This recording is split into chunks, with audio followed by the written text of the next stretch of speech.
그래서 최근에는 단기간에 2억, 3억씩 오르는 지역들이 많이 늘어나고 있고, 이로 인해서 임성배 TV 보동과 덴데크 최근에 부동산 규제 대책들이 단기간에 많이 나오고 있습니다. 이렇게 많이 단기간에 대책들이 나오다 보니까 시장도 혼란스럽고, 그리고 수요자들도 굉장히 혼란스러워하는 것 같아요.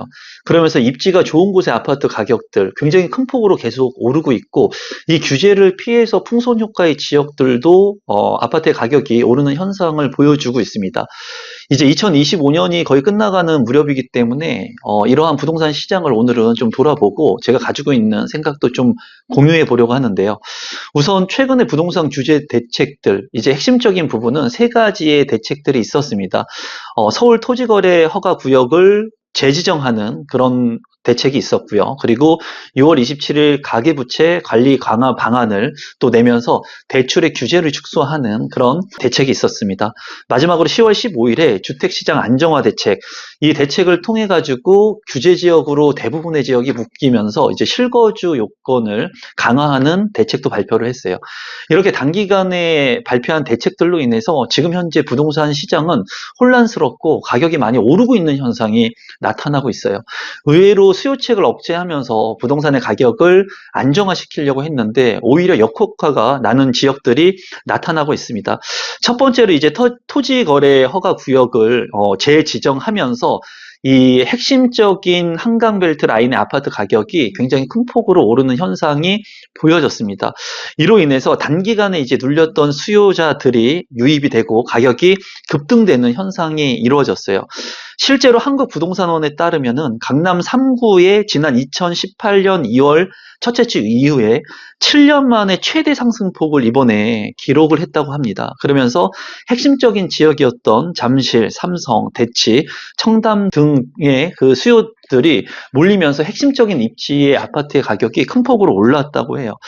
이제 이런 과열 조짐이 서울 전 지역으로 늘어나면서 또다시 이제 토지 거래 허가 구역을 재지정하는 그런 효과가 나타났죠. 이것으로도 부족해서 가격이 계속 오르다 보니까 이제 627 가계부채 관리 강화에 대한 방안을 이제 내게 됩니다.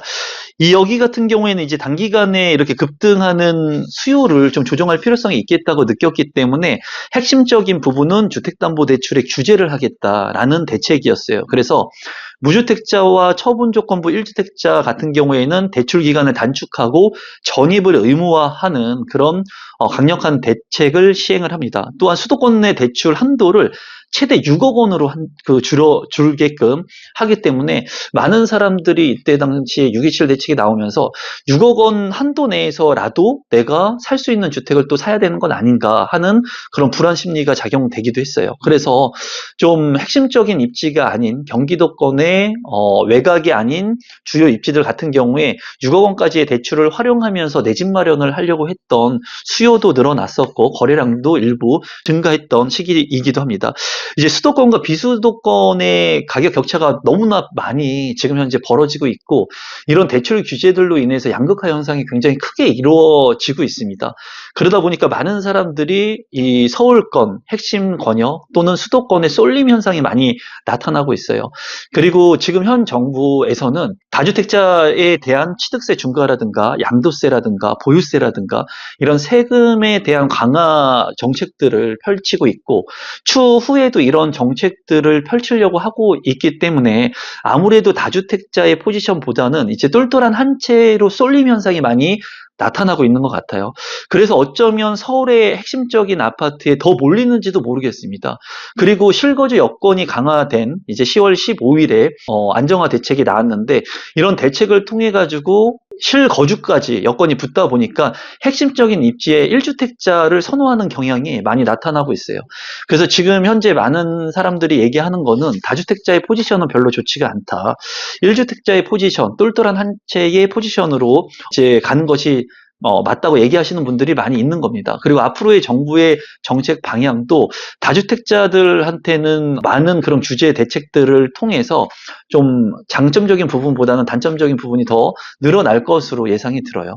그래서 지금 현재 실거주 의무를 통해서 10월 15일에 나온 이런 대책을 통해서 전세가 이제 거의 없어졌다고 해요. 전세 물량들이 많이 줄어들었고 그리고 월세 물량이 많이 늘어나고 있는 시점이라고 합니다.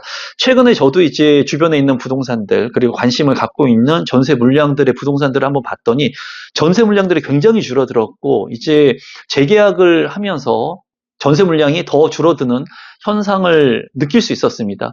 많은 사람들이 이제 내 집 마련하기도 쉽지 않고 가격이 많이 올랐기 때문에 그렇다고 해가지고 전세로 이동을 하고 싶어도 주택을 사는 다주택자들이 이런 전세 물량들을 많이 공급을 해야 되는데 민간 공급을 많이 해야 되는데 민간 공급의 다주택자들이 많이 줄어들고 있기 때문에 왜냐하면 실거주를 해야 되기 때문이죠.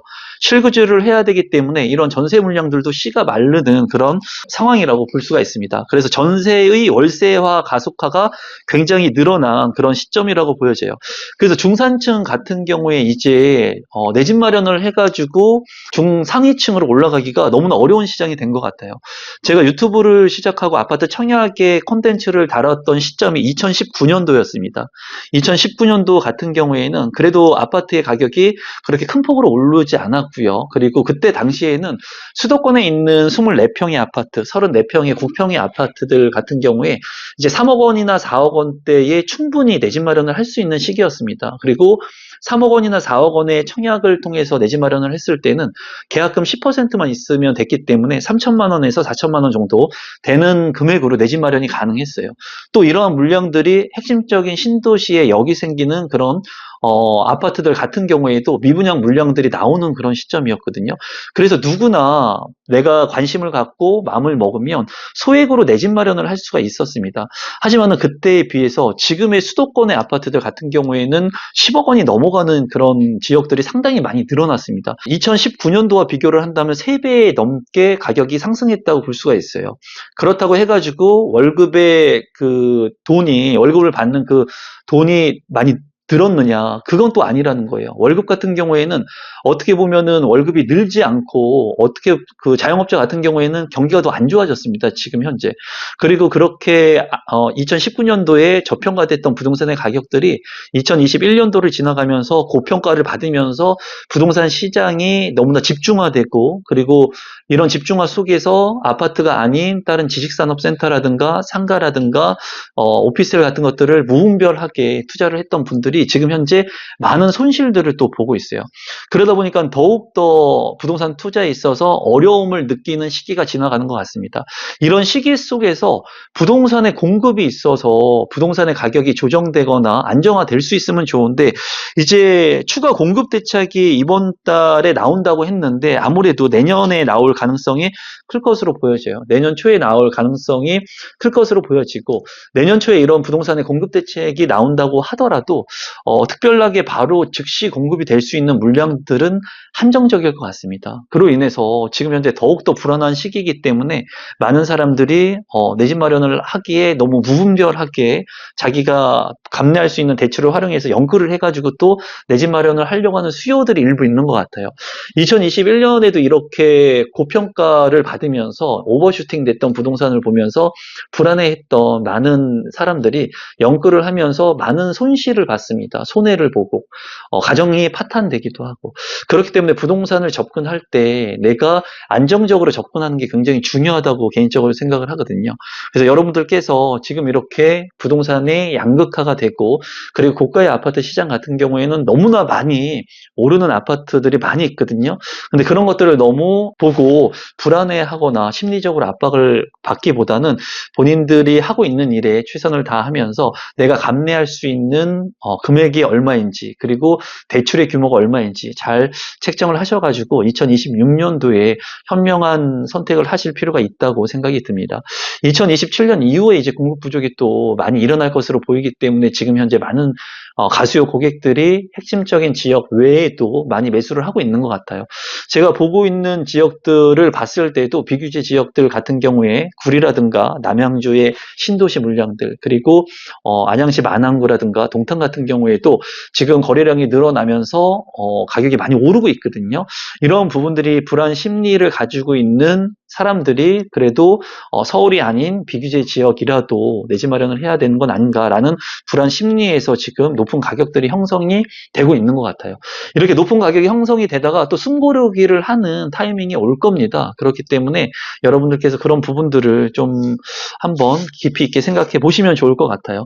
그래서 지금 2025년도에 이제 부동산 규제가 토지거래 허가 구역, 그리고 가계부채 관리 강화 방안, 그리고 주택시장 안정화 대책을 통해 가지고 굉장히 지금 현재 불안정한 시장이라는 것을 한 번쯤 체크해 보시면 좋을 것 같고, 2026년에도 공급 부족 현상이 일어나기 때문에 부동산 시장이 그렇게 좋지만은 않다라고 여러분들께서 한 번쯤 생각해 보시면 좋을 것 같습니다. 그리고 지금 이런 시장 속에서 많이 올랐던 가격보다 낮게 매입을 할 수 있는 방법이 부동산 경매를 통해서 또 내 집 마련이나 투자를 할 수가 있습니다. 또 빌라 같은 경우에는 아파트보다 많은 사람들이 덜 집중하기 때문에 똑같은 금액을 내가 투자를 했을 때는 더 큰 수익률을 남길 수가 있어요. 빌라 같은 경우에. 물론 안정성에 있어서는 빌라보다는 아파트가 훨씬 더 안정성이 있겠지만 수익률 측면에서는 또 소액을 투자해서 빌라를 통해서 경매의 수익을 남길 수 있는 사례들이 많이 있습니다. 이러한 부분들의 특강들을 제가 또 오프라인으로 진행을 했고요. 하단에 있는 고정 댓글을 통해서 경매 특강이라든가 그리고 오프라인 특강, 그리고 저와 1대1 상담이 가능하니까 임성베이 부동산 스터디 클럽도 많이 참여해 주시면 감사하겠습니다. 다가오는 2026년에도 여러분들이 원하는 행복한 투자, 그리고 안전한 삶을 위해서 올바른 부동산 재테크를 할 수 있도록 제가 도움을 드리도록 노력하겠습니다. 오늘 영상은 이것으로 마무리 짓도록 하겠습니다. 감사합니다.